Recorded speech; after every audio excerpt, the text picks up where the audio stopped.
So this is how it begins, not with a whistle, not with a highlight reel, but with a verbal grenade thrown into the heart of the WNBA. Sophie Cunningham, known for her grit on the court, just did something that no one saw coming. She lit the league on fire with a few explosive words. If you don't think Caitlin Clark is the face of the league, you're dumb. That's not shade. That's a lightning bolt crashing down on every critic, every doubter, every exec hiding behind a PR script. And in that moment, Sophie wasn't just speaking her truth. She was speaking the truth of an entire fan base that's been holding its breath. It didn't take long for those words to go viral. Social media erupted like a volcano. TikTok, Twitter, Instagram. Millions of fans sharing the clip, cutting it into slow-mo edits with subtitles and dramatic music. But this wasn't just another player ranting into the void. Sophie Cunningham became something else entirely. She became Caitlin Clark's bodyguard, a symbol, a protector, the first one with the guts to say out loud what so many were too afraid to whisper. And once that floodgate opened, there was no going back. Because this wasn't just about defending a teammate. This was about pulling a mask off a league that's been playing both sides, profiting off Caitlin Clark's fame, while pretending she's just another rookie. The message Sophie sent wasn't subtle. She called out the hypocrisy, the silence, the jealousy, and most of all, she called out the WNBA's dangerous gamble, biting the hand that feeds them. The player putting butts in seats, eyes on screens, and jerseys on backs is being hung out to dry. And Sophie said, "Not on my watch." That honesty, it hit like a gut punch. Fans who were already furious over Caitlin's treatment found a voice. Finally, someone from within the league had the courage to say what they were screaming from the stands. The loyalty Sophie showed was rare, raw, and desperately needed. And as the video spread like wildfire, it became clear this wasn't just one player's opinion. This was a rallying cry. But what Sophie didn't know was that her words would be just the beginning. The moment she spoke, the league's fragile PR dam cracked wide open. And what poured out wasn't just support. It was rage. It was heartbreak. It was vindication. Sophie Cunningham had pulled the first thread, and now the whole WNBA narrative was beginning to unravel. From the outside, it might have looked like a typical scuffle, another physical game in a tough league. But what happened during the Indiana Fever versus Connecticut Sun showdown was a spark that ignited everything. As Caitlin Clark once again took a hard foul, fans could see the pain on her face, the frustration, the exhaustion. She pushed away from JC Sheldon, the contact too much to ignore. And right then, Sophie Cunningham stepped in, not with words, but with fury. She didn't hesitate. In a flash, she threw Sheldon to the ground, not out of recklessness, but out of something far deeper. Rage at weeks, maybe months of built-up tension. The cameras caught it, the fans felt it, and the WNBA, they had no choice but to pay attention. This wasn't just another dust-up. This was a declaration, a battle line drawn on national television. And it wasn't just physical, it was personal, because Sophie had seen it coming. She'd heard the whispers before Clark even laced up her Fever jersey, in locker rooms, on bus rides, in hushed tones among veterans who were plotting. We're gonna show her what the W really is. That wasn't competition. That was a warning, and Sophie knew it. But unlike the rest of the league, she didn't shrug it off. She didn't say it's just the way it is. She remembered those conversations, and she remembered them when Clark got shoved again, and again, and again, until something inside her snapped. Sophie wasn't just reacting to one foul. She was responding to a campaign, a culture, a sickness in the system. And in that one play, she turned herself into a symbol, no longer just a WNBA player. Now, she was a fighter, a guardian, a name that every single person in that arena would remember, because she didn't just see injustice, she charged at it. What happened after that game wasn't just a locker room conversation. It was a moment that sealed their bond forever. Caitlin Clark, eyes still red, turned to Sophie and said one word. Finally, that's all it took. One word, and everything changed. In that moment, Clark wasn't a superstar. She was a rookie, a teammate, a young woman who'd been quietly carrying a storm on her back, finally feeling what it was like to be defended. Sophie's answer? "I got you." That wasn't just reassurance. That was a promise. A contract signed in sweat and fury. It was a moment that solidified their unity, reshaped their team dynamic, and brought the Indiana Fever closer than they'd ever been. And everyone in that locker room felt it. Something had shifted. Something had been born. This wasn't about X's and O's anymore. This was about family, respect, honor. And from that point forward, everyone knew if you come for Caitlyn, you deal with Sophie first. It's a new rule now, unwritten, unbreakable. And the fans, they saw it too. It was more than just viral clips and post-game quotes. It was proof that someone finally stood up. That Clark, despite the silence from the league, wasn't alone. That moment in the locker room wasn't the end of something. It was the beginning of a movement. But Sophie wasn't done. Not by a long shot. Her next target? The league itself. She tore through the WNBA's polished facade like a buzzsaw, exposing a system that exploits its stars while abandoning them under pressure. Her fury was surgical, precise, and when she spoke, she didn't hold back. She ripped into the refs, the executives, even the president of the Fever. Sophie pointed out what fans have screamed all season. Caitlyn Clark gets fouled differently.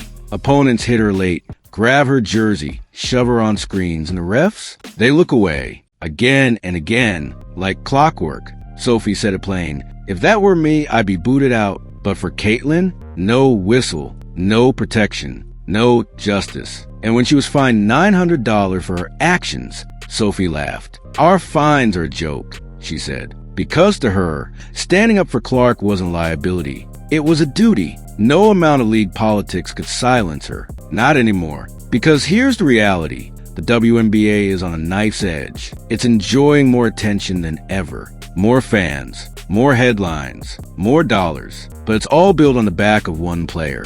And the people cashing in are the same ones letting her get beaten up game after game. Sophie saw that, and she called it out. And when no one else would say it, she did. Loud, clear, unapologetic. If you're still denying that Caitlyn Clark is the face of the WNBA, you're dumb as.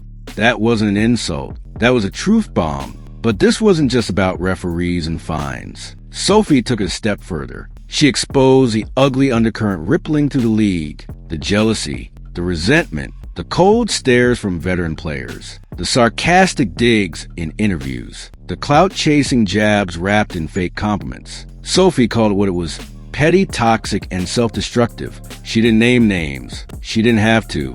Everyone knew exactly who she was talking about. The same players who spent years begging for more attention are now trying to drag down the one woman who brought it. Why? Because she didn't pay her dues? Because she sold out a stadium before she ever touched a WNBA court? That resentment is poison, and Sophie knew it. She held it up to the light and dared the league to admit it. This wasn't tough love. It wasn't rookie initiation. It was targeted bullying disguised as tradition. And worst of all, the leadership let it happen. The media played both sides. They cheered Caitlyn 1 minute, then ridiculed her the next. And as all of this unfolded, the Fever president? Silent. The league commissioner? Absent. The officials? Blind. Their silence didn't just hurt Clark, it betrayed her. Sophie's voice, in contrast, roared, and it forced a reckoning.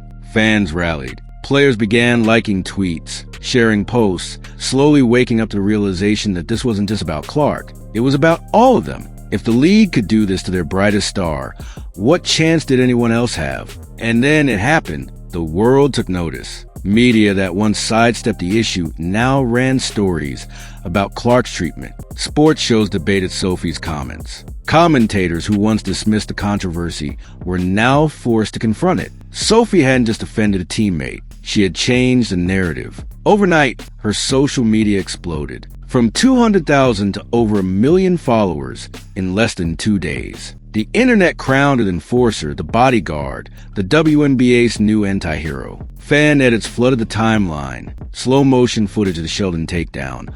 War drums in the background. Captions like "Protect the Queen." It wasn't just hype. It was revolution. And still, Sophie kept it real. That was just me being me, she said. I didn't even grab her by the hair. This wasn't staged. It wasn't for clicks. It was raw instinct. A culmination of every time she watched her teammate get disrespected. And now, she's the face of a movement. Because beneath the viral fame and cinematic edits, there was something deeply human at the core of Sophie's actions. Righteous anger, loyalty, and love. This wasn't about branding. This wasn't a calculated career move. Sophie Cunningham didn't flip a switch for followers. She acted because no one else would. And the emotion on her face in that now iconic clip wasn't performance. It was personal. You can't fake that kind of fire. And you can't manufacture that kind of conviction. Her mother's voice echoed in her mind during that chaotic moment. If you're going to do something, don't be catty. Do it for real. And Sophie did. She didn't hold back. She didn't throw a performative tantrum. She planted her feet and said, through her actions, no more. In a league where too many bite their tongues for fear of backlash, she ripped the muzzle clean off. The audience didn't just applaud, they stood. Because finally, someone had the guts to do what needed to be done. And that fire, it didn't burn alone. It spread. Other players, once quiet, began to engage. They started liking posts that supported Clark, retweeting videos of the moment Sophie stood her ground. The solidarity wasn't loud, but it was growing like an ember catching wind. The WNBA, so used to sweeping drama under the rug, now had a movement growing in its locker rooms, on its benches, in its press rooms. The players saw the power in truth, and that power had a face now, Sophie's. What started as one act of defense morphed into a wave of accountability. Suddenly,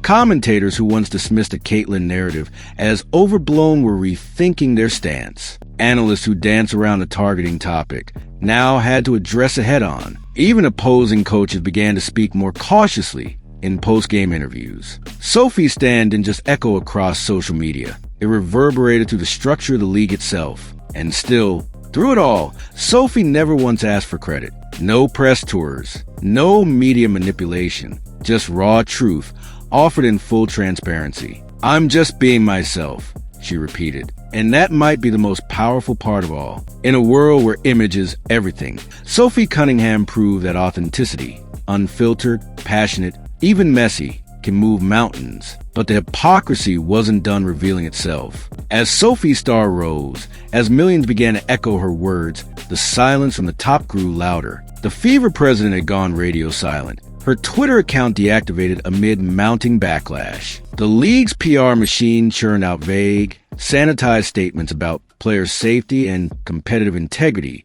but not once did they mention Caitlin Clark by name. Not once did they acknowledge the elephant in the arena, and fans noticed. Oh, did they notice? The same parents who bought their kids Caitlin Clark jerseys. The same families traveling hours just to see her play. The same viewers whose eyes turned WNBA games into primetime events. They were watching, and what they saw wasn't unity. It wasn't leadership. It was betrayal. It was cowardice dressed as diplomacy. Sophie didn't hold back there either. In interviews, she blasted the WNBA for standing on the sidelines while Caitlin bled for their ratings. You're profiting off her, but you won't protect her, she said. And that line, piercing, undeniable, became a slogan for a movement. Fans started using it on signs, in tweets, in protest. It wasn't just about Clark anymore. It was about every young athlete who might one day walk into this league expecting support and finding silence. And that silence is costing them. Because while they may think they're containing the fire,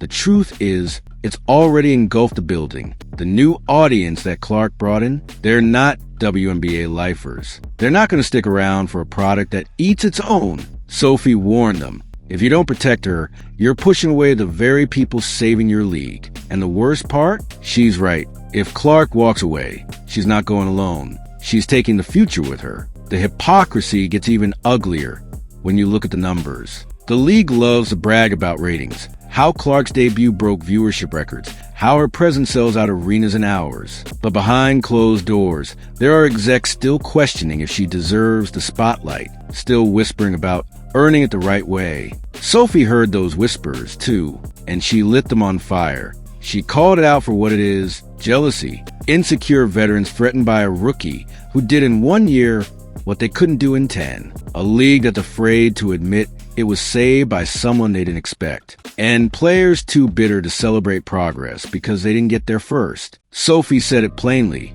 This is what we've always wanted. Why are we mad it's finally happening? And that right there is the dagger. Because she's right. The WNBA spent decades begging for this moment. Mainstream attention, packed stadiums, trending topics. And now that it's here, instead of celebrating, They're turning on the very person who brought it. That's not just self-sabotage. That's betrayal. And Sophie Cunningham refused to be complicit. She stood tall, unwavering, not because it was easy, not because it was safe, but because someone had to. Someone had to say the quiet part out loud. Someone had to defend the future. Someone had to be the one who finally said, enough. So when you see Sophie Cunningham trending, know that it's not just because of a takedown in a heated game. It's not just because she said something spicy in an interview. It's because she became something rare, something necessary, a truth teller in a sea of silence, a storm that couldn't be ignored. And now,